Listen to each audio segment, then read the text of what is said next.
John, the House impeachment managers just laid out their entire case against the former president. Do you believe it was enough to convince some of these Republican senators to actually do what they're clearly so reluctant to do, but actually go ahead and convict him? It appears we will know that answer as early as Saturday night or into Sunday. The trial appears to be on that fast of a track, Wolf. I think you have to say, by what we just heard from Ryan and other reporting tonight, the answer is, as of the moment, it does not look so.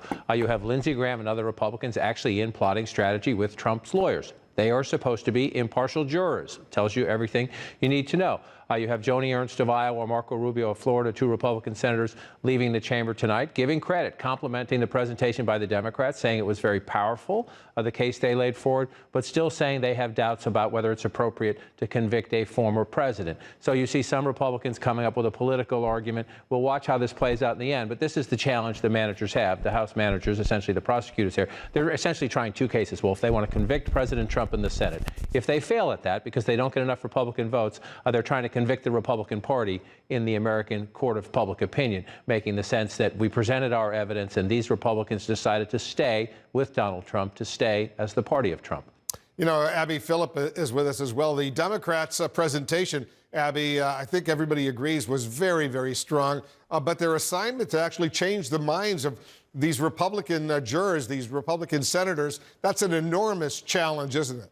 It really is, because in part, so many of these Republican jurors, 45 of them, voted just a couple of days ago to say that the whole proceeding is unconstitutional in their view. And so it really raises the bar for them to, although I will say it is certainly possible for them to vote one way in that vote, and then now that that issue has been decided, to look at the merits of the case and evaluate it and make a decision about whether Trump is in fact guilty or not of the case that is at hand, which is whether he incited a riot. But so many of them are not even at that point. They don't want to deal with the substance because they're really concerned about their political futures. They don't want to invite primary challenges. They don't want to invite, well-funded opponents coming into their states and giving them a hard time. And so many of them are going to take the easiest route, and the easiest route right now, if you're a Republican in the Senate, is to vote to acquit Donald Trump. You know, our senior legal analyst, Laura Coates, is with us. You know, Laura, strictly from the legal perspective, did these House impeachment managers, the 9 of them, did they present a complete and persuasive case? Yes, full stop. And when you're a prosecutor, you actually have to just meet your burden of proof to unbiased jurors who know nothing about it. In a political impeachment trial, you have to do that and try to change the minds of those who are politically obstinate. And they actually didn't have to meet the criminal standard in a political trial of that this was incitement speech, but they still did so. They laid out that the president intended to have the conduct that occurred. It was imminent lawless action that actually did occur. They laid it out, but they're facing very Herculean efforts right now to try to persuade those who are looking for an exit ramp, an exit hatch that had been sealed off by their compelling testimony. They broke it down into two ways, Wolf, what the president did and what the president did not do. And I must say, for an impeachment trial that everyone thought would divide the country, these House impeachment managers went above and beyond to show that they should be unified as one. It happened to them. It happened to us, they kept saying. The president, they said, left everyone, all of us in the Capitol, here to die, and left with those 3 questions about why the president didn't do more to turn those rioters, those insurrectionists back. And if the defense team can't answer that question, we should all know that those senators found the exit ramp of the procedure that they already had in the rearview mirror, and it was a self-fulfilling prophecy, and it's a shame for leadership.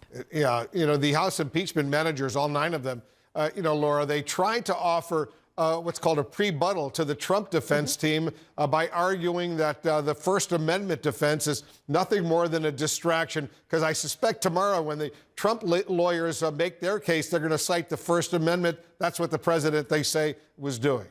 They will. They'll cite it, and they'll try to suggest that it was protected speech that anyone would be vulnerable for, the slippery slope that would occur if you hold him accountable for what they call political hyperbole, but what people who've heard the evidence would call incitement of a riot. They're going to hang their hat on there, and they're going to try to hook it, as they did in their trial brief, on cancel culture, that somehow this impeachment is somehow a way and a vehicle of censorship, of trying to usurp the will of the people through disqualification. Now, they're going to have to prove those things, and they have set up in their brief a couple of points where they have raised factual disputes. And one of the big ones here, Wolf, to consider is that they say there was a flurry of activity that Trump did to try to repel the attack. They've now raised that. They better be prepared to prove it. Otherwise, somebody who is so misunderstood like they say Trump is, why wouldn't they contort themselves into a contrite pretzel trying to call back those people who had a flag in their name and committed a riot?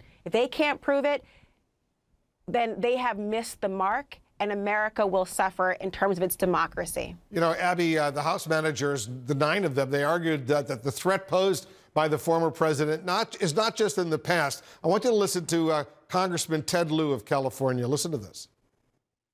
I'm not afraid of Donald Trump running again in 4 years. I'm afraid he's going to run again and lose, because he can do this again. Is that argument likely to resonate with the Republicans in the chamber? Well, there are definitely some Republicans for whom that is the profound question, because it's not about Trump specifically. It's about the actions that he's accused of and whether condoning it by not punishing it opens the door for it to happen again. Now, it could be Trump again in 4 years if he were to run, but it could be someone else. And you do see Republicans like Mitt Romney and others, I think even Senator Cassidy, who's surprised a lot of people by changing his vote earlier this week, seemed to open the door to this being a primary issue. He raised the point that this wasn't just any kind of riot. This was a riot aimed at stopping the activity of the government of the United States.